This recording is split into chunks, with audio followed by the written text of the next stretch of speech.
अभी पिछली क्लास में हम लोग general equation of a wave सीखे थे और अब हम लोग वेव्स के ही जनरल किसी भी वेव के कुछ और प्रॉपर्टीज सीखने जा रहे हैं। फिर उसके बाद और क्वेश्चंस उन प्रॉपर्टीज पर किया जाएगा, है ना। चलिए, तो क्या क्या बातें हैं देखिए। एक तो ये है कि कोई भी गिवन इक्वेशन जो है y is a function of x and t, तो ये फंक्शन को देख के आप कैसे डिसाइड कर पाएंगे कि ये जो इक्वेशन है ये वेव का इक्वेशन है कि नहीं। अब जैसे कि जो पिछले क्लास में लिखे थे ना, y is equal to a sine omega t minus k x plus 5, ये तो general equation of a wave है। किस केस के लिए? कि अगर सोर्स पार्टिकल एसएचएम कर रहा हो, लेकिन अगर सोर्स पार्टिकल किसी और फंक्शन से ऑसिलेट करेगा तो कोई और फंक्शन का इक्वेशन बनेगा, है ना। तो पॉइंट ये है कि कोई जनरल इक्वेशन अगर दिया है तो उसको देख के कैसे समझेंगे कि वेव का इक्वेशन है कि नहीं।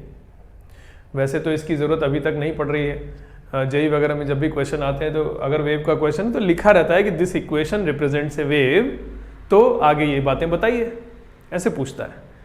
लेकिन थोड़ा आगे का सोचा जाए, अगर नहीं भी दिया हो, कोई इक्वेशन लिख दे, तो आप कैसे पहचानोगे कि ये वेव का इक्वेशन है ना। तो उसका एक बड़ा आसान सा तरीका है कि आप जो फंक्शन दिया है इस फंक्शन को 2 बार डिफरेंशिएट करिए x के रिस्पेक्ट में और 2 बार डिफरेंशिएट करिए y के रिस्पेक्ट में और पार्शियल डिफरेंशिएशन करिए। कहने का मतलब आप 2 चीज़ फाइंड करिए। इसको एक बार x के रिस्पेक्ट में डिफरेंशिएट करेंगे तो मतलब del y by del x कर रहे हैं। एक और बार x के रिस्पेक्ट में करेंगे तो del 2y by del x2 लिखते हैं इसको, है ना। तो 2 बार x के रिस्पेक्ट में डिफरेंशिएट कर लिए, ये चीज़ फाइंड आउट कर लिए।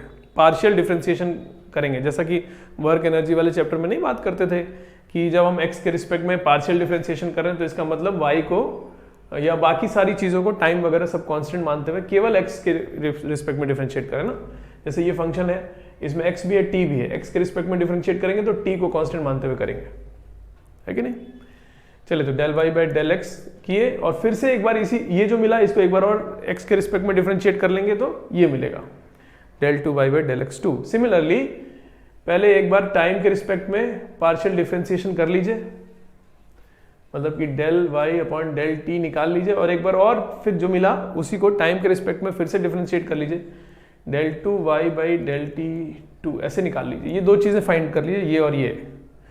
फिर इनका रेशियो कर दीजिए ऐसे, del 2y by del t square upon ये चीज़। ये रेशियो अगर कांस्टेंट आ जाए तो इसका मतलब जो गिवन इक्वेशन था वो वेव का इक्वेशन होता है। ये रूल है। ये रेशियो कांस्टेंट, और ये होता कितना है, v square, speed of propagation of wave का स्क्वायर के बराबर होता है ये चीज़। ये फॉर्मूला आप लोग आगे जब फर्दर स्टडीज करते हो तो वहाँ पे पढ़ाया जाता है। अभी आपके उसमें नहीं है, सिलेबस में नहीं है, और इसको ज़्यादा पूछता भी नहीं है, इस पे बेस्ड क्वेश्चन नहीं पूछे जाते। लेकिन हम सिर्फ इसलिए बता रहे हैं कि ये जानते रहेंगे तो कोई गिवन इक्वेशन अगर लिखा है तो उसको देख के पहचान पाएंगे कि ये वेव का है कि नहीं। तो कोई गिवन इक्वेशन, ये जो इक्वेशन है ये वेव का इक्वेशन कब होगा? जब ये चीज़ हो जाए, x के रिस्पेक्ट में 2 बार डिफरेंशिएट करके यहाँ लिखा हुआ है, y के रिस्पेक्ट में 2 बार टाइम के रिस्पेक्ट में 2 बार डिफरेंशिएट करके यहाँ लिखा है, और ये रेशियो अगर कांस्टेंट आ जाए तो समझिए कि ये वेव का इक्वेशन है। और जितना आया ये रेशियो वही वेव का स्पीड का स्क्वायर, स्पीड ऑफ प्रोपोगेशन का स्क्वायर के बराबर होता है। तो मतलब एक और बात कह रहे हैं कि इस तरीके से हम ये भी पता कर सकते हैं कि वेव का प्रोपोगेशन स्पीड कितना है। यही चीज़ रेशियो करिए, अपने आप पता चल जाएगा वेव का प्रोपोगेशन स्पीड, है ना। चलिए, तो एक चीज़ तो ये हुआ। अब जैसे कि मान लीजिए कोई दिया y is equal to a sine, ये तो जनरल इक्वेशन था ही ना, ऐसा। इस पे ही ये वाला चीज अपना ये वाला जो बात है इसको चेक करके देख लेते हैं एक बार, है ना, क्या ऐसा ट्रू हो रहा है कि नहीं। तो देखते हैं, इसको एक बार डिफरेंशिएट किए हम, डेल y बाई मान लो डेल t निकाले पहले, तो कितना आएगा, टाइम के रिस्पेक्ट में डिफरेंशिएट कर रहे हैं तो a तो कांस्टेंट है वैसे रहा, साइन का हो गया कॉस, और ये omega t minus k x plus 5, और चेन रूल भी करना है हमको, ओमेगा टी तो ओमेगा टाइम के रिस्पेक्ट में कर रहे हैं ना, तो ये चीज़ तो ओमेगा आगे लिख दें, ए ओमेगा लिख दें इसको, और बाकी चीज़ें ऐसे लिख दे रहे हैं, A into omega into cos of ये चीज omega t minus k x plus y.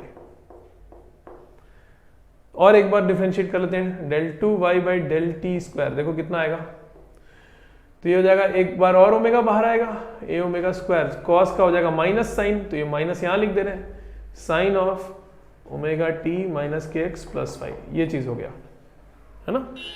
ये चीज पता कर ली। अब एक्स के रिस्पेक्ट में भी कर लेते हैं, दो बार एक्स के रिस्पेक्ट में कर रहे हैं, del y by del x निकाल रहे हैं, तो अब इस बार टाइम कांस्टेंट लेंगे, तो कितना आएगा, ए साइन इतना, तो ये माइनस के बाहर आएगा, तो minus k A cos of omega t minus k x plus Y,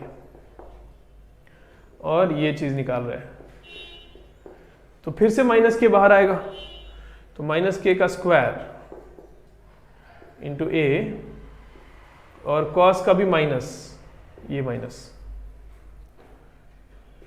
sign omega t minus k x plus Y, है ना। तो माइनस के का स्क्वायर, तो ये तो प्लस के स्क्वायर हो गया, और ये माइनस ये रहा। ये दोनों चीजें पता कर लिए, ये और ये। अब इनका रेशियो कर देते हैं, देखते हैं कांस्टेंट आ रहा है कि नहीं। तो del two y upon del t square upon ऐसा अपॉन डेल एक्स स्क्वायर, ये चीज, ये अपॉन ये करेंगे तो कितना आएगा, देखो डिवाइड कर रहे हैं, तो माइनस माइनस से कट गया, ए कट गया, ओमेगा स्क्वायर बाई के स्क्वायर आया, साइन वाला चीज ये वाला चीज दोनों सेम है, कट गया, तो this is equal to omega square upon k को लिखते हैं हम लोग ओमेगा बाई वी, और स्क्वायर लिखा है के स्क्वायर, तो ये वी स्क्वायर हो गया ना, वही तो लिखा है ये चीज। तो ये हमेशा ट्रू होता है सारी वेव्स के लिए, है ना, चाहे वेव का इक्वेशन कैसा भी लिखा हो, साइन का फॉर्म हो या कोई और भी तरह के वेव्स होते हैं, हमेशा ये बात ट्रू होती है। चलिए, अच्छा, तो नोट का एक बात हो गई, है ना।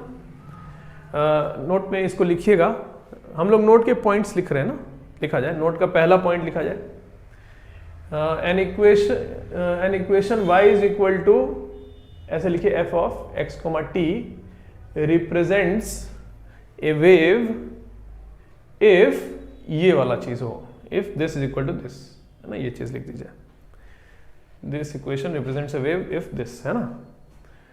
और इसका ये एक एग्जाम्पल है, ये भी लिख जाइए कॉपी में। चलिए, एक बात हो गई नोट की, अगली बात देखो,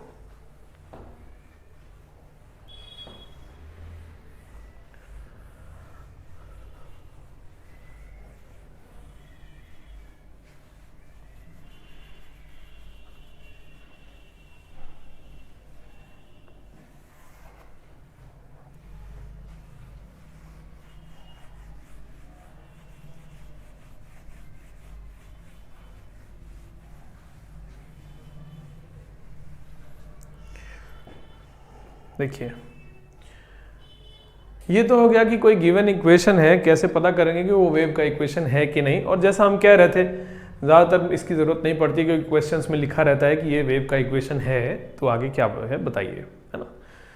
नेक्स्ट बात देखो कर रहे हैं कि अगर कोई इक्वेशन वेव का इक्वेशन है तो उसको देख के कैसे समझेंगे कि ये ट्रैवलिंग वेव है ना। हम लोग जो अभी तक डिस्कशन जितना कर रहे हैं वो ट्रैवलिंग वेव के लिए कर रहे हैं, क्योंकि और भी तरह की वेव्स होती हैं, नॉन ट्रैवलिंग वेव भी होती है ना, जो प्रोपोगेट नहीं कर, नेट एनर्जी का फ्लो जीरो होता है वहां पे, आगे सीखा जाएगा, ये आएगा आगे चल के, स्टैंडिंग वेव उसको कहते हैं। नहीं तो अभी के लिए बात कर रहे हैं कि कोई गिवन इक्वेशन को देख के कैसे पहचानेंगे कि ये ट्रैवलिंग वेव है ना। लिखा जाए, लिखिए, if an equation y is equal to f of x, t represents a wave, then it is a traveling wave if x and t are linearly related, है ना, ऐसा लिखते हैं। अगर ये इक्वेशन, पहले तो ये होना चाहिए कि वेव है, तब आगे की बात करेंगे ना। अगर ये इक्वेशन वेव है तो उसके बाद अगर ये भी है कि x और t गिवन इक्वेशन के अंदर लीनियरली रिलेटेड हैं, तो बोलते हैं कि ये ट्रैवलिंग वेव है ना। तो अच्छा देखो कैसे मालूम, इसका मतलब क्या हुआ, लीनियरली रिलेटेड का मतलब क्या हुआ। जैसे कि ये जो इक्वेशन है y is equal to a sine omega t minus k x plus y, ये एक वेव का इक्वेशन है और इसमें x और t देखो आपस में इनका इक्वेशन के अंदर जहां x और t मिल रहे हैं उनमें आपस में ये जो रिलेशन है ये लीनियर है ना, स्क्वायर वगैरह नहीं है, रूट वगैरह नहीं है, रेशियो में नहीं है, लीनियरली प्रोडक्ट में भी नहीं है, लीनियरली रिलेटेड है ना। अब जैसे कि एक और वेव का इक्वेशन हम लिख रहे हैं, ये होगा y is equal to a sine k x cos omega t. ये भी एक वेव का इक्वेशन होता है। इसी चैप्टर में आगे चल के हम लोग देखा जाएगा कि ये भी एक वेव का इक्वेशन होता है। अच्छा, लेकिन इसमें देखो x और t आपस में लीनियर रिलेशन में नहीं है। देखो कैसे, ये x के साथ kx जो है वो उसका साइन लिया गया है, फिर ओमेगा t का कॉस लिया गया और फिर इन दोनों को प्रोडक्ट किया गया। ये लीनियर रिलेशन नहीं, लीनियर ऐसा होना चाहिए, मतलब कैसा, some constant into x plus some constant into t, है ना, इस तरह का रिलेशन को लीनियर बुलाएंगे। अब जैसे यहाँ है some constant into x plus या minus some constant into t, मतलब इस तरह का रिलेशन। यहाँ पे तो इसका पहले साइन लिए, इसका पहले कॉस लिए, फिर प्रोडक्ट किए, ये लीनियर नहीं कहलाएगा। अब जैसे एक और वेव का इक्वेशन देखो, ये भी होता है a अपॉन बी प्लस, ये भी एक वेव का इक्वेशन होता है। अच्छा, हम कह रहे हैं ना ये सब वेव्स हैं, तो मतलब वो पहला वाला जो नोट लिखे थे हम लोग उस वाली बात को ये सब सेटिस्फाई करते हैं, ये सब वेव्स हैं। तो ये भी एक वेव का इक्वेशन होता है, लेकिन ये ट्रैवलिंग वेव है। देखो, क्योंकि देखो x के साथ जो कांस्टेंट मल्टीप्लाइड है प्लस t के साथ सम कांस्टेंट, ये इतना फॉर्म दिखना चाहिए कहीं, तब बोलेंगे कि ये लीनियर रिलेशन है, जैसा यहाँ है जैसा यहाँ है, ये नहीं है ना। तो अगर x और t आपस में लीनियरली रिलेटेड है तो जो इक्वेशन है वेव की इक्वेशन, वो ट्रैवलिंग वेव को रिप्रेजेंट कर रहा होगा। ये ट्रैवलिंग वेव है, ये ट्रैवलिंग वेव है, ये नॉन ट्रैवलिंग वेव है। लिख दीजिए एग्जांपल्स में, ये इसके आगे लिखिए ट्रैवलिंग वेव, इसके आगे लिखिए नॉन ट्रैवलिंग वेव, इसके आगे लिखिए ट्रैवलिंग वेव। ठीक है, चलिए नोट में 2 पॉइंट सीखे हम लोग। नेक्स्ट बात,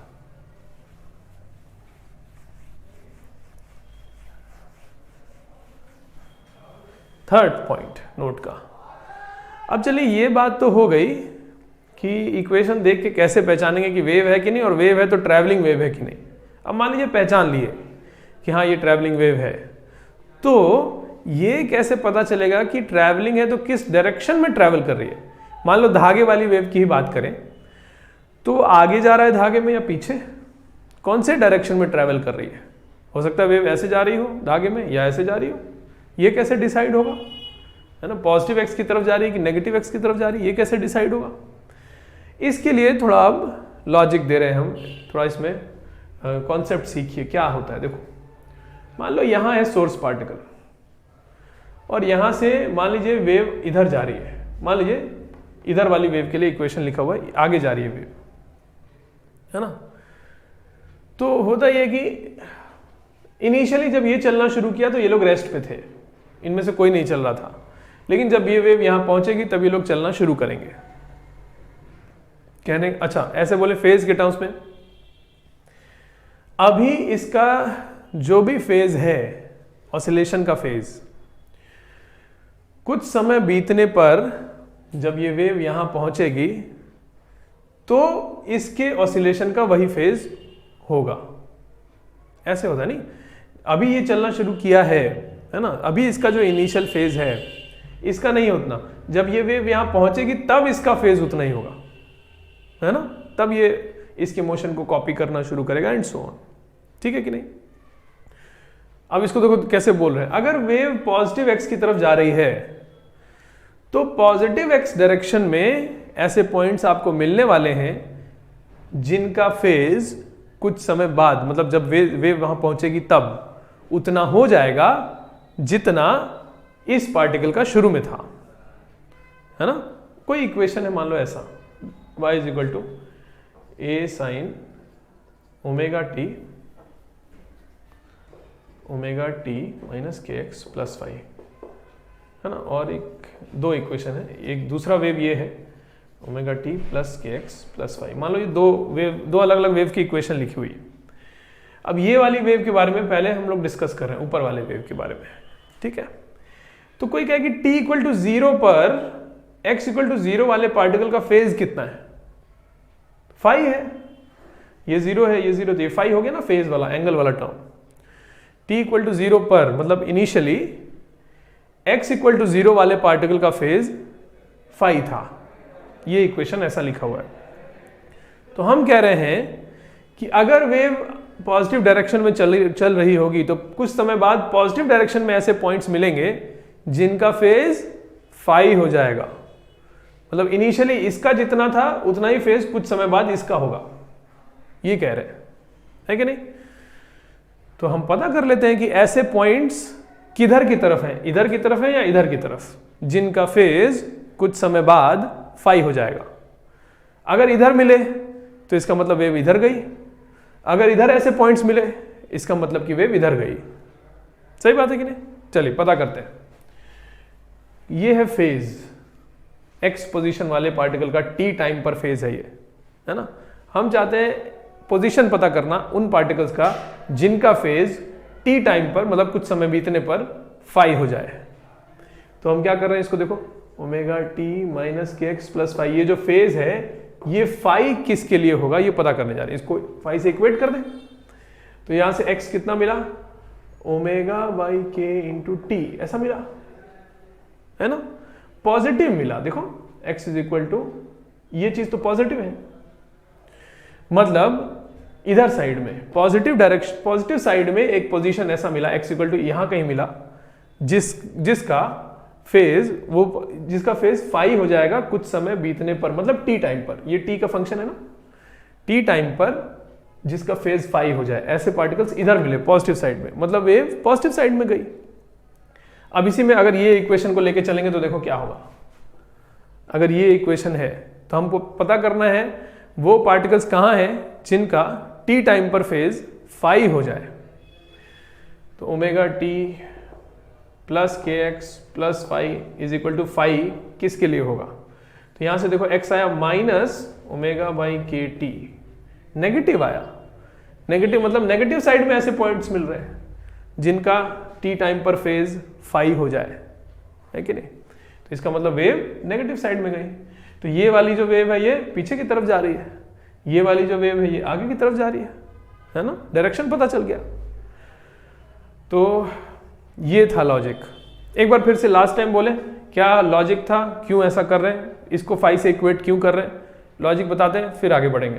लॉजिक देखो क्या था, हम क्या कह रहे हैं, t इक्वल टू 0 पे x इक्वल टू 0 वाले पार्टिकल का फेज फाई है, दिख रहा है, इक्वेशन से दिख रहा है।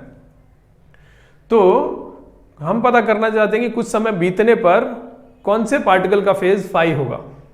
तो क्या करें, फेज वाला टर्म को फाई से इक्वेट करके सॉल्व कर लिए, x इक्वल टू इतना आया। तो t टाइम पर x इक्वल टू इतने वाले पार्टिकल का फेज फाई होने वाला है।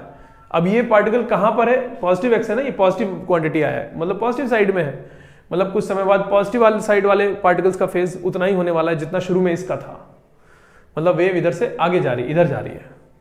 तो इसका मतलब ये प्रोपोगेशन, वेव का प्रोपोगेशन का डायरेक्शन हो गया पॉजिटिव डायरेक्शन, पॉजिटिव x। इसको लेके सॉल्व करते तो आया x नेगेटिव, मतलब t समय पर पीछे ऐसे पॉइंट्स मिल रहे हैं जिनका फेज उतना ही हो जाए जितना शुरू में इसका था, इसका मतलब वेव पीछे गई, है ना। तो इस डायरेक्शन पता चल गया वेव का प्रोपोगेशन का डायरेक्शन। तो नेक्स्ट पॉइंट में यही लिख रहे हैं, है ना। तो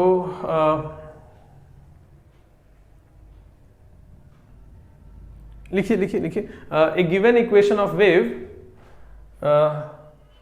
नहीं ऐसे लिखा जाए, in an equation of a travelling wave, ऐसे लिखा जाए। मतलब ये सब दोबारा थोड़ी चेक करेंगे, आगे की बात कर रहे हैं। ट्रैवलिंग वेव हो गया, अब आगे क्या है, लिखा जाए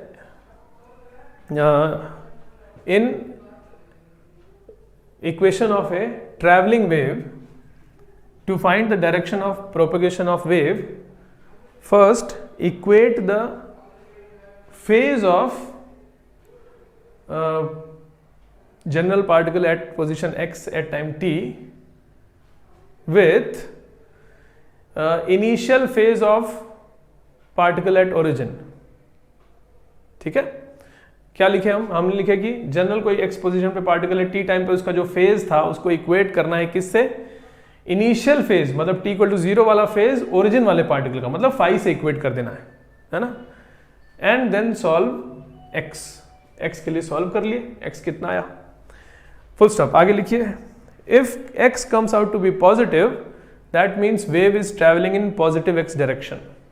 अगर x पॉजिटिव आता है तो पॉजिटिव x डायरेक्शन में वेव जा रही थी, and if x comes out to be negative then wave is travelling in negative x direction, है ना, ये बात हो गई। तो चलिए, जैसे कि एग्जाम्पल में ये दो हैं, इनके लिए सॉल्व करके पहले वाला जो वेव है वो पॉजिटिव x डायरेक्शन में जा रही है, ये वाली वेव नेगेटिव x डायरेक्शन में जा रही है, पता कर लिए। आगे नेक्स्ट। अच्छा, एक और एग्जाम्पल बोल दें जल्दी से। जैसे कि मान लीजिए ये है एक ट्रैवलिंग वेव का equation, a/b plus mx plus nt का स्क्वायर। पहले तो ट्रैवलिंग होना चाहिए, तब ना डिसाइड करेंगे किधर की तरफ ट्रैवल कर रही है। नॉन ट्रैवलिंग वेव होगी तो ये सब बात नहीं होगी। चलिए, ये एक ट्रैवलिंग वेव का इक्वेशन है। अब इसमें जो फेज वाला टर्म है उसको ओरिजिन वाले पार्टिकल के इनिशियल फेज के बराबर करना है। तो पहले तो इसमें पहचाना जाए कि फेज वाला टर्म है कौन सा। तो देखो, ये जो है ना x और t में जो बोल रहे थे ना लीनियर रिलेशन होता है, यही वाला जो टर्म है यही फेज कहलाता है। जैसे यहाँ पे mx प्लस nt फेज है। अच्छा, mx plus nt square phase नहीं है। अब जैसे वहां लिखते थे ना sine of omega t minus k x plus 5, तो इसमें ये चीज फेज होता था। साइन ऑफ इतना ये थोड़ी फेज होता है। वैसे ही यहां पर भी अगर ऐसा इक्वेशन है तो mx प्लस nt फेज वाला टर्म है। mx प्लस nt का फंक्शन जो लिया गया, स्क्वायर करें या साइन लें या कॉस लें, वो थोड़ी फेज होगा, ये वाला चीज फेज है। तो यहां पर जो फेज है, अच्छा x इक्वल टू 0 वाले पार्टिकल का इनिशियल t इक्वल टू 0 पर फेज है कितना, इसको 0 पुट करें तो ये चीज 0 हो जाएगा। तो उसका इनिशियल फेज 0 था। तो जनरल पार्टिकल के फेज को, मतलब mx प्लस nt को किससे इक्वेट करें, 0 से करेंगे। ओरिजिन वाले पार्टिकल का इनिशियल फेज से इक्वेट करेंगे। तो x का जो वैल्यू आया कितना आया, -n/mt, तो नेगेटिव आया, मतलब वेव नेगेटिव डायरेक्शन में जा रही है। हो गया ये चीज। नेक्स्ट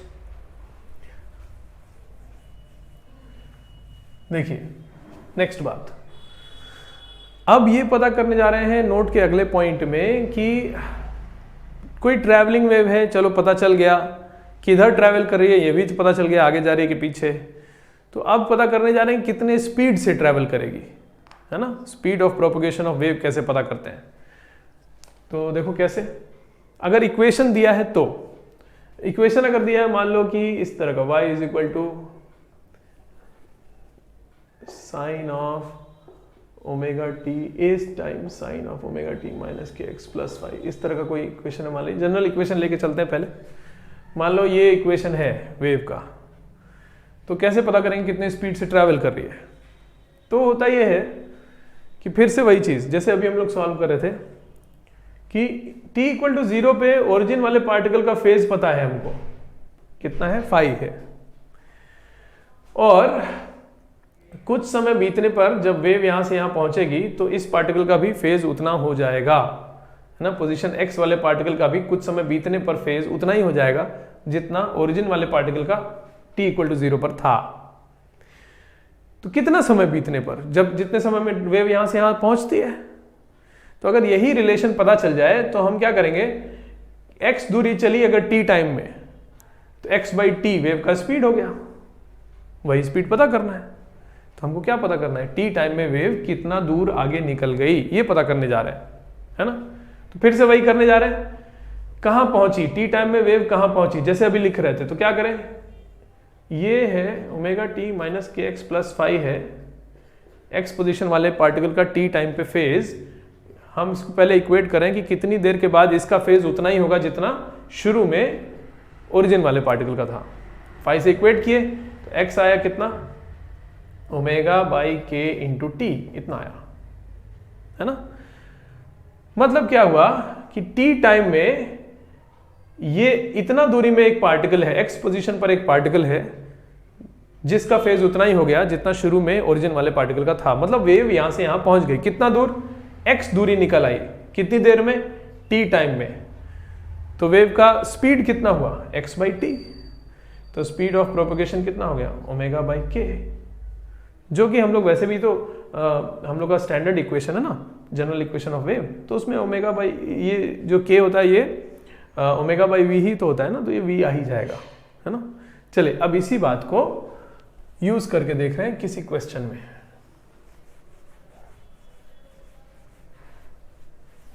जैसे कि मान लीजिए ये है equation a upon b plus m x plus n t का स्क्वायर। तो इसमें कोई कहे कि स्पीड ऑफ प्रोपगेशन वेव का कितना है बताइए।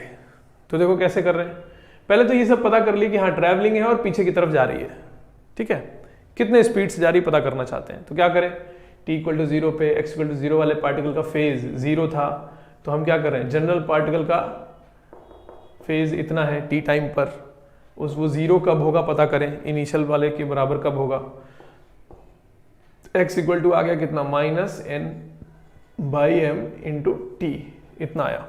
मतलब इस पोजीशन पर x इक्वल टू इतने पर पहुंच गया वेव t टाइम में, तो स्पीड कितना हुआ, तो ये अपन ये, अच्छा माइनस तो डायरेक्शन बता रहा है ना कि पीछे गया होगा, माइनस से मतलब नहीं हमको, तो x बाई टी करेंगे तो n बाई एम, इतने स्पीड से वेव ट्रैवल कर रही थी, ये वाली वेव जो लिखी है ये इतने स्पीड से ट्रैवल कर रही थी।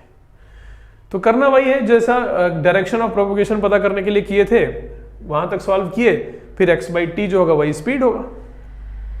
अच्छा लेकिन और एक बात बताते हैं, देखो जल्दी से आंसर लिखना हो तो इतना दिमाग लगाने की भी जरूरत नहीं है, सीधा आंसर देखो क्या, जो इक्वेशन दिया होगा ना उसमें x के साथ जो दिया है वो जरूर k होगा, t के साथ जो दिया है वो जरूर ओमेगा होगा। अब जैसे इसमें तो mx प्लस एन टी लिखा हुआ है, तो हम क्या सोचेंगे, x के साथ ये जो लिखा है ना ये k रिप्रेजेंट कर रहा होगा, t के साथ जो लिखा है ना वो ओमेगा रिप्रेजेंट कर रहा होगा, और k is equal to omega by v होता है, मतलब v is equal to omega by k होता है। तो बस ये ओमेगा है ये k है, तो स्पीड कितना हुआ ओमेगा बाई k, मतलब n बाई एम जो लाए थे। कंपेयर कर देंगे, है ना, इसको कंपेयर कर देंगे कि हमारे स्टैंडर्ड इक्वेशन में x के साथ जो होता है वो k होता है, t के साथ जो होता है वो ओमेगा होता है, तो उससे कंपेयर कर लेंगे इसको और बोलेंगे कि भाई स्पीड होना चाहिए ओमेगा बाई के, मतलब ये बाई ये, आंसर हो जाएगा सीधा। तो इतना दिमाग नहीं लगाना पड़ेगा, लेकिन हम बता रहे थे कि क्यों ऐसा होता है, फेज वाली बात से समझेंगे तो समझ में आएगा कि हाँ ये इतना इसलिए आता है। बाकी आप कंपेयर करके सीधा आंसर लिख सकते हैं, कभी गलत नहीं होगा। चलिए आगे बात करते हैं।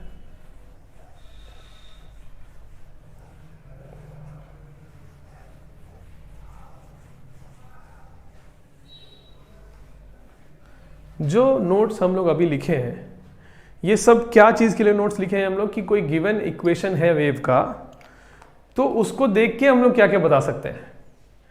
पहला ये कि वो वेव है कि नहीं, फिर ये कि ट्रैवलिंग वेव है कि नहीं, फिर ये कि किधर की तरफ ट्रैवल कर रही है अगर ट्रैवलिंग है तो, फिर ये कि अगर डायरेक्शन भी पता कर लिए, स्पीड ऑफ प्रोपगेशन कितना है, ये सब बातें हम लोग पता कर सकते हैं। और पिछले क्लास में जो जनरल इक्वेशन फाइंड आउट किए थे उसमें अलग अलग टर्म्स क्या क्या रिप्रेजेंट कर रहे थे वो भी सीखे थे हम लोग, ए क्या रिप्रेजेंट करता है, ओमेगा क्या होता है, फाई क्या होता है, के क्या होता है, ये सब बात किए थे। अभी जितनी बातें किए हम लोग वो हर वेव के लिए किए हैं, कोई भी वेव हो उसका इक्वेशन से ये बातें पता चलती हैं, है ना। तो एक क्वेश्चन कर लेते हैं पहले इक्वेशन से रिलेटेड, फिर आगे हम लोग ये भी सीखेंगे कि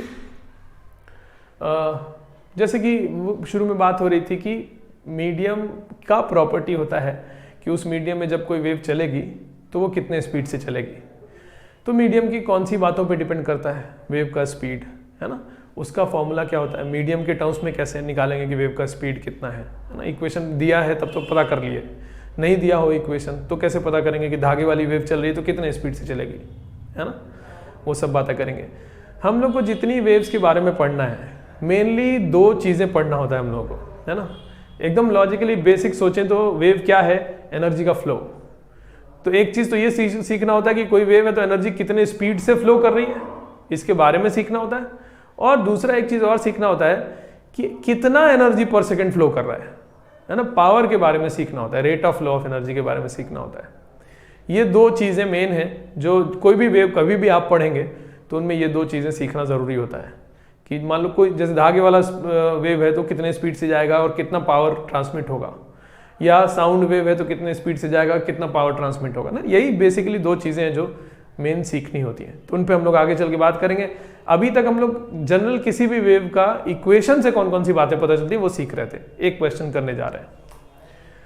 मान लीजिए कि इक्वेशन ऑफ ए वेव ऐसा कुछ लिखा हुआ है, लिखा जाए कुछ 2 सेंटीमीटर में लिखा हुआ है, इसके साथ हम इसका यूनिट भी लिख दे रहे हैं क्या क्या है।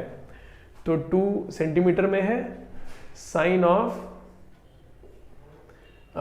314t minus 0.314x plus π/2। अच्छा ये भी लिख दें कि ये सब किस में है, यूनिट सबका लिख देने साथ में। ये जो t है ये सेकेंड्स में है, 0.314x मीटर में है, प्लस π/2, तो खैर π/2 है ना।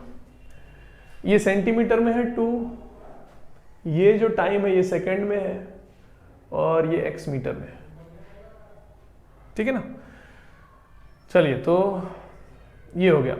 ये इस तरह का कोई इक्वेशन अगर लिखा है, क्वेश्चन लिख दीजिए if y is equal to this represents a wave, then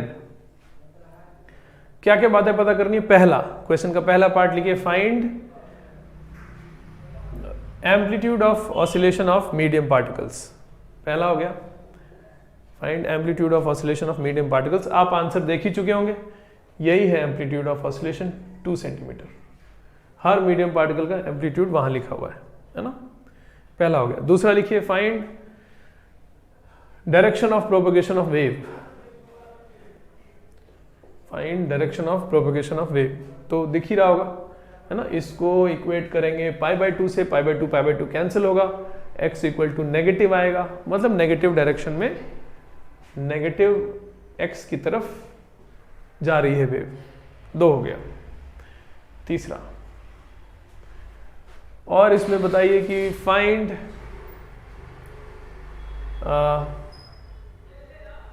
speed of propagation of wave, है ना। प्रॉपर यूनिट्स के साथ बताना है आपको, क्योंकि सब यूनिट लिखे हैं हम। Find speed of propagation of wave, तो एक बार देख लीजिए कैसे करेंगे। तो देखो हम वही कर रहे हैं, x के साथ जो लिखा है वो k है, t के साथ जो लिखा है वो ओमेगा है, और ओमेगा बाई k स्पीड होगा। तो v will be equal to omega, ये है 314 अपॉन x के साथ जो लिखा है 0.314, है ना। तो ओमेगा बाई k, तो ये कितना आया 1000। ठीक है। अच्छा यूनिट क्या होगा, तो ये मीटर पर सेकेंड है। देखो ये मीटर में था, तो ये अच्छा ये टर्म पूरा एंगल होना चाहिए, ये भी एंगल होना चाहिए, और ये तो एंगल है ही, साइन के अंदर ये सब रखा हुआ है ना, ये सब एंगल्स होने चाहिए ना। ये भी एंगल होना चाहिए, ये भी एंगल होना चाहिए, ये भी। तो ये जैसे कि ये एंगल तो डायमेंशनलेस है ना, वो आर्क लेंथ अपॉन रेडियस होता है ना एंगल। तो आर्क लेंथ अपॉन लेंथ, तो मतलब यूनिटलेस डायमेंशनलेस। तो ये भी, ये जो टर्म है ना, ये पूरा ये यूनिटलेस होना चाहिए। तो x के साथ अगर मीटर है तो ये पर मीटर में होगा, नहीं तब ना मीटर और कैंसिल होगा। तो ये पर मीटर में है इतना, और ये जो है ये पर सेकंड में है 314 ओमेगा, जरूर पर सेकंड में होगा। तो ये मीटर पर सेकंड आएगा, ये पर मीटर में है, ये पर सेकंड में है। तो मीटर ऊपर सेकंड नीचे, ये इतना मीटर पर सेकंड है ना। चलिए फोर्थ लिखिए, find initial speed of particle at position, particle at origin लिख दीजिए। Find initial speed of particle at origin. Origin वाले पार्टिकल का t इक्वल टू 0 पर स्पीड बताना है। तो देखो दो चीजें, एक तो होता है वेव का प्रोपगेशन स्पीड, वेव कितने स्पीड से आगे बढ़ रही है, और दूसरा है पार्टिकल का स्पीड, वो अलग चीज होता है ना।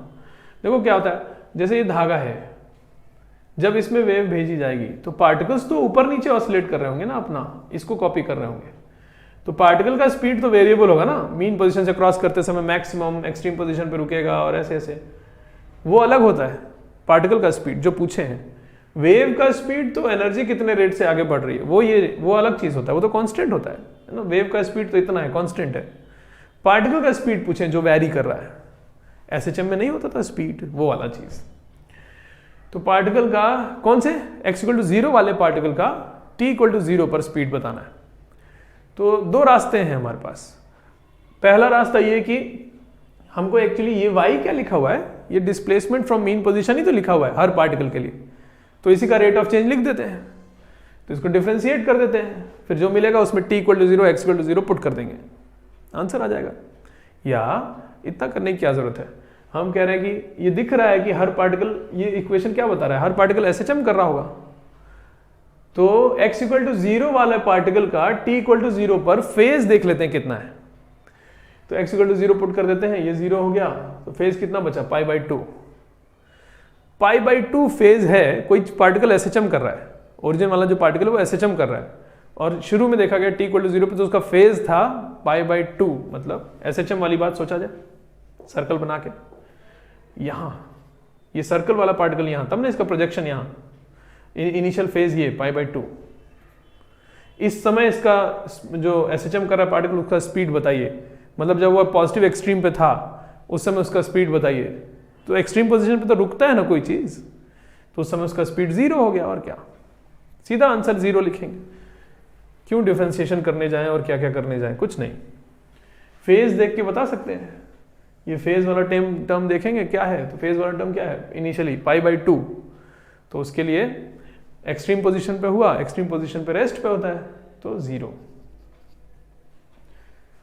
है कि नहीं, नेक्स्ट लिखा जाए। अच्छा, और कोई जगह पे देखते हैं, देखिए फाइंड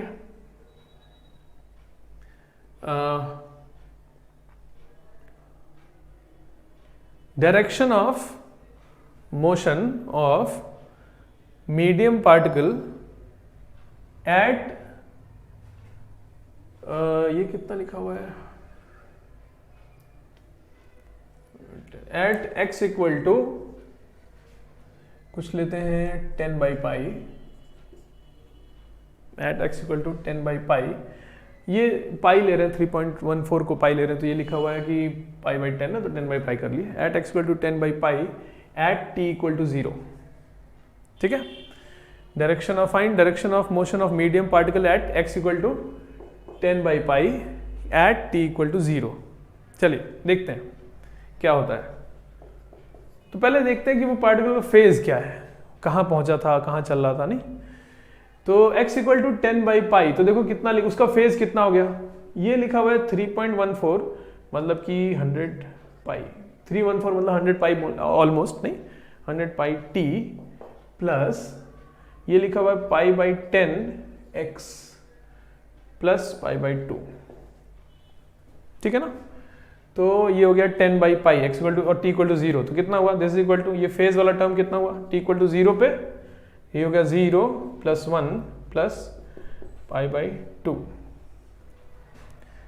है ना, तो ये 1 आ गया यार, यहाँ पे हमको क्या करना चाहिए था, 10 करना चाहिए था बस, x इक्वल टू 10, अब क्वेश्चन ढंग का बनेगा, नहीं ऐसे कर लेते हैं, x इक्वल टू 10 कर लेते हैं तो कितना हुआ, तो ये 10 कैंसिल, ये पाई हो जाएगा यहाँ पर, अब ठीक लग रहा है देखने में।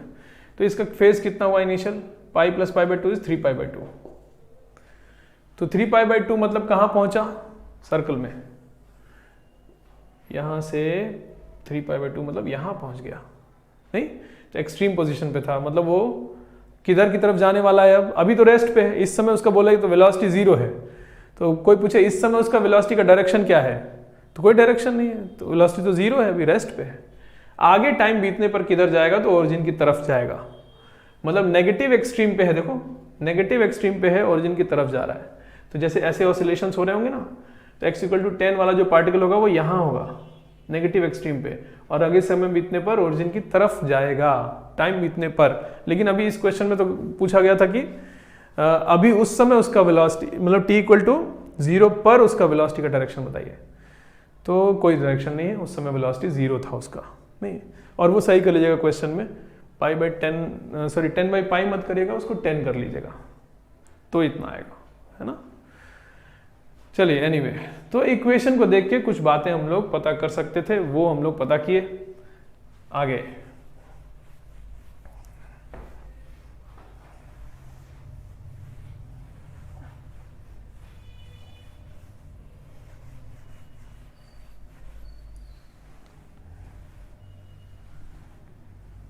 चलिए एक और चीज़ सीखते हैं हम लोग, फेज डिफरेंस के बारे में पता करते हैं हम लोग। देखो दो तरीके से फेज डिफरेंस की बात होती है वेव में।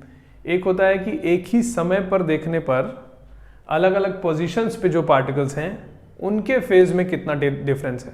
सब ऑसिलेट कर रहे हैं अलग अलग फेज में, तो अलग अलग पोजीशंस के पार्टिकल्स में फेज डिफरेंस कितना होगा किसी गिवन टाइम पर, एक ही समय पर।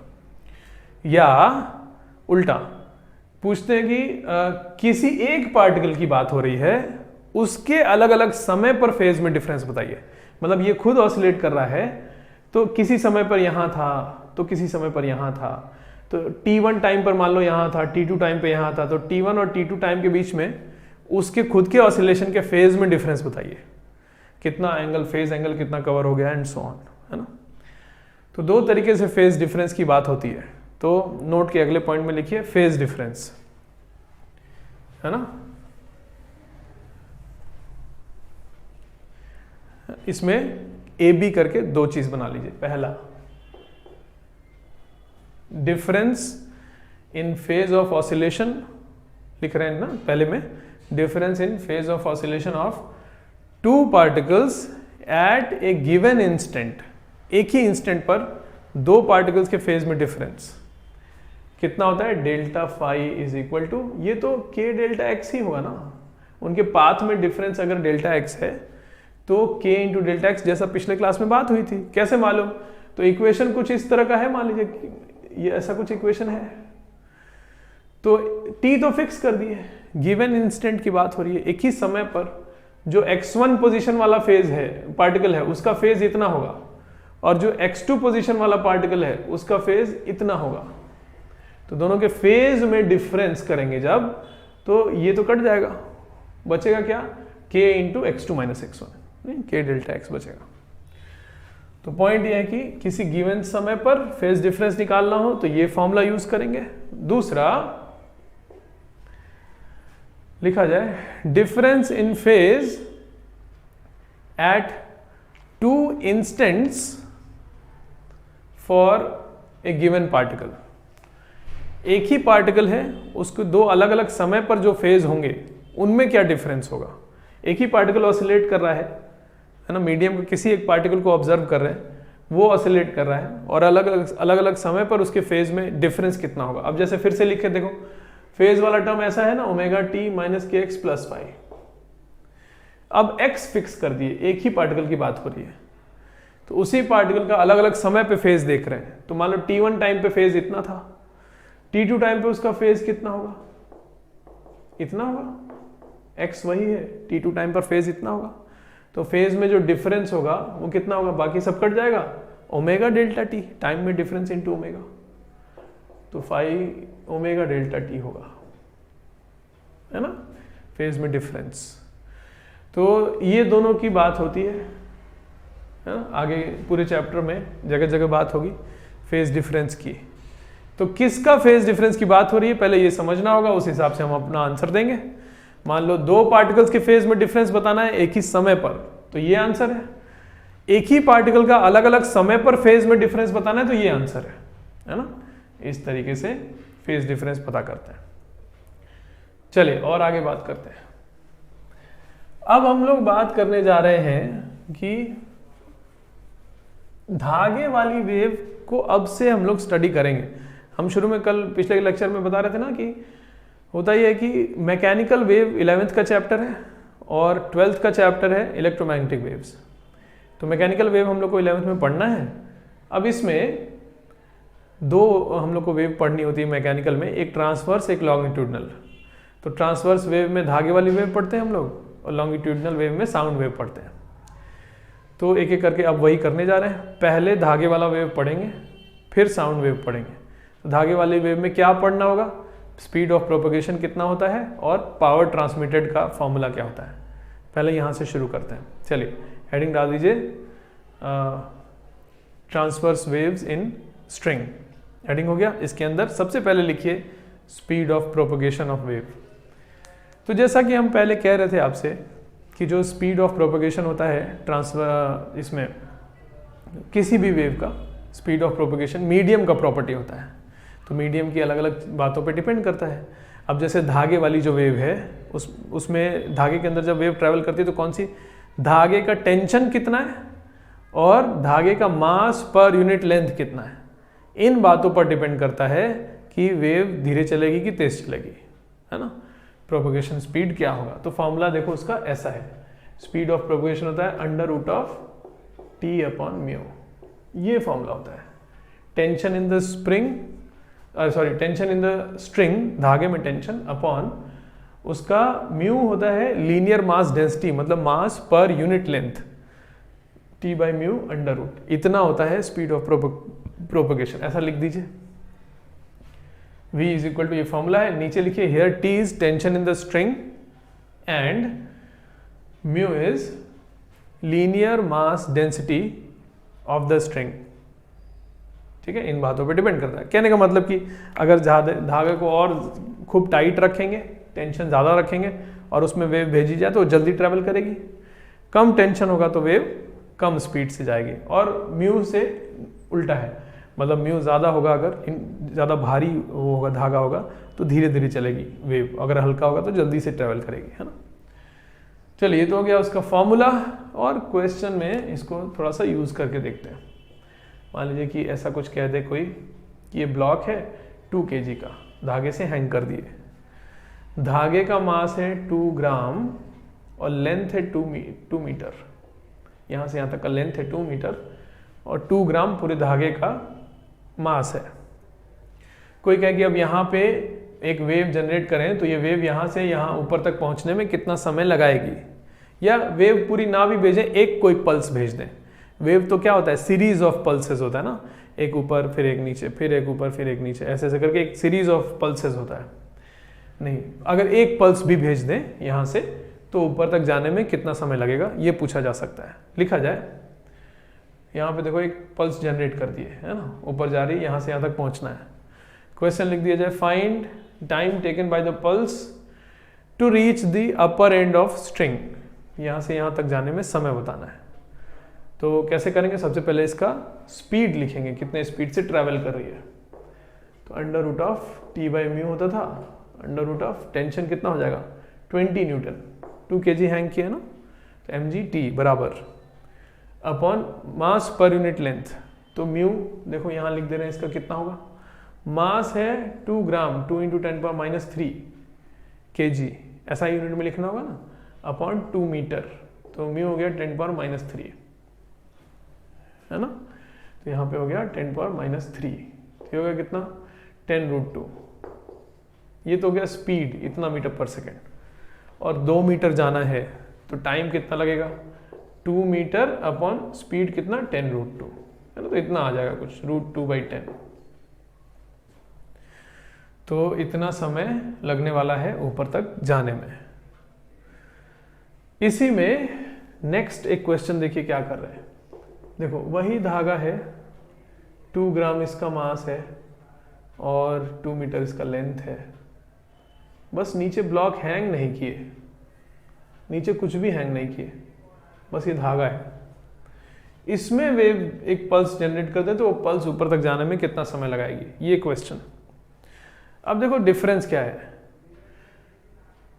तो होता क्या है कि पहले तो इसमें टेंशन होगा कि नहीं होगा, तो इसका खुद का भी तो कुछ वेट है ना, टेंशन तो होगा ही, है ना, खुद के वेट की वजह से कुछ टेंशन है, सही बात है। लेकिन होगा क्या कि यहाँ हम लोग को स्पीड लिखना है under root of t by mu, tension पे डिपेंड कर रहा है। यहाँ टेंशन, हर जगह टेंशन अलग अलग होगा ना, नहीं। आप सोचो कि यहाँ से तो पूरा इतना लेंथ ऑफ वायर हैंग कर रहा है, ज्यादा वेट हैंग कर रहा है, और यहाँ से इतना ही वेट हैंग कर रहा है, तो यहाँ पर टेंशन पता करना होगा तो इतने का FBD बना देंगे, mg और t बराबर कर देंगे, तो कम आएगा ना टेंशन यहाँ पर, और यहाँ पर टेंशन बताना होगा तो पूरा इतना वेट हैंग कर रहा है, तो टेंशन तो अलग अलग जगह अलग अलग होगा। अच्छा, ये बात इसमें भी थी, इसमें भी तो धागे में मास है, तो यहाँ टेंशन अलग होगा, यहाँ टेंशन अलग होगा, लेकिन फिर भी हम लोग टेंशन को एक ही वैल्यू लेके सॉल्व कर लिए। यहाँ पे हम कह रहे हैं ऐसा नहीं करेंगे, एक ही वैल्यू नहीं लेंगे, वेरिएशन ऑफ टेंशन हो रहा है तो उसको इंक्लूड करना पड़ेगा। तो देखो क्यों ऐसा कह रहे हैं, होता क्या है कि यहाँ 2 kg का ब्लॉक हैंग किए हैं, अब ये मास इस पूरे मास से बहुत ज्यादा है, नहीं 2 kg 2 ग्राम से 1000 टाइम्स ज़्यादा है। तो पॉइंट ये है कि सही बात है, इसमें भी यहाँ टेंशन अलग होगा, लेकिन जो टेंशन है 20 है ना, उसके कंपैरिजन में जो चेंज है यहाँ से यहाँ तक वो नेग्लिजिबल है। नहीं, यहाँ पर है 20 न्यूटन, तो यहाँ पर कितना होगा 20 प्लस बहुत छोटा 0.0002 ऐसा ना, 0.002 ऐसा कुछ ऐड हो जाएगा।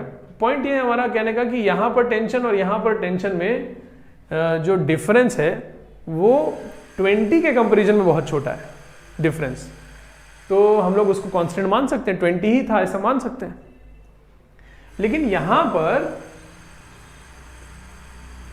पर क्या हो रहा है कि यहां से अलग से तो जीरो मास हैंग कर रहा है, वहां से कोई मास हैंग नहीं कर रहा है, मास यही है पूरा, इसी के कंपैरिजन में जो चेंज है वो निग्लिजिबल तो है नहीं, ये तो पूरा मास ही 2 ग्राम है, तो जो चेंज है वो भी निग्लिजिबल नहीं है। बात सही है कि नहीं? तो इसलिए हम कह रहे हैं कि यहां पर टेंशन वैरी कर रहा है, इस बात को इंक्लूड करना पड़ेगा अपने सोल्यूशन में। तो देखो कैसे कर रहे हैं, यहां टेंशन अलग है, यहां टेंशन अलग, तो यहां पर वेव का प्रोपेगेशन का स्पीड अलग होगा, यहां पर स्पीड अलग होगा, है ना। तो जब स्पीड वैरी कर रहा है तो टाइम कैसे बताएं? तो जनरल किसी पोजीशन पे लिखें और अपना कैलकुलस पे जाना पड़ेगा, वही करते हैं। चलो यहां से पहले x ऊपर जाते हैं, वहां पर वेव का स्पीड कितना था वो पता करते हैं। इसके लिए यहां पर टेंशन पता करते हैं पहले कितना है। तो या इस पॉइंट से इतना धागा हैंग कर रहा है, x length of string hang कर रहा है, तो टेंशन कितना हुआ? x लेंथ ऑफ स्ट्रिंग का mg, है ना। तो देखो कैसे करें, mass per unit length into g, mass per unit length into length, ये मास हो गया इतने का इंटू g, ठीक बात है ना। टेंशन पता कर लिए, तो यहाँ स्पीड कितना होगा? √T/μ, वहां पर मतलब कितना? Mass per unit length into x into g, T है upon mass per unit length, mu तो मास पर यूनिट लेंथ ही होता है, ये कट जाएगा, √xg आ गया, x पे डिपेंड कर रहा है स्पीड। अब क्या करें, कैलकुलस पे जाते हैं, v को लिख दिया dx/dt is equal to √x into g, है ना। तो इसको नीचे ले आए, तो dx upon √x is equal to √g into dt, दोनों साइड को इंटीग्रेट कर लिए। तो x यहां से l तक जाना है, 0 से l, टाइम कितना लगा पता करना है, l का वैल्यू पुट कर देंगे बाद में 2 मीटर, है ना। तो दिस इंप्लाइज दैट कितना आया, तो ये हो जाएगा 2√x 2√l is equal to √g into t, है कि नहीं। तो कितना, l का वैल्यू 2 हो गया, दिया है क्वेश्चन में, तो ये हो गया 2√2 upon √10 is equal to t, इतना समय लगेगा, है ना। तो इस तरीके से करेंगे, ठीक है। चलिए, और इस पे डिस्कशन नेक्स्ट क्लास में अब किया जाएगा। आज का लेक्चर यहाँ पे हम लोग फिनिश कर रहे हैं।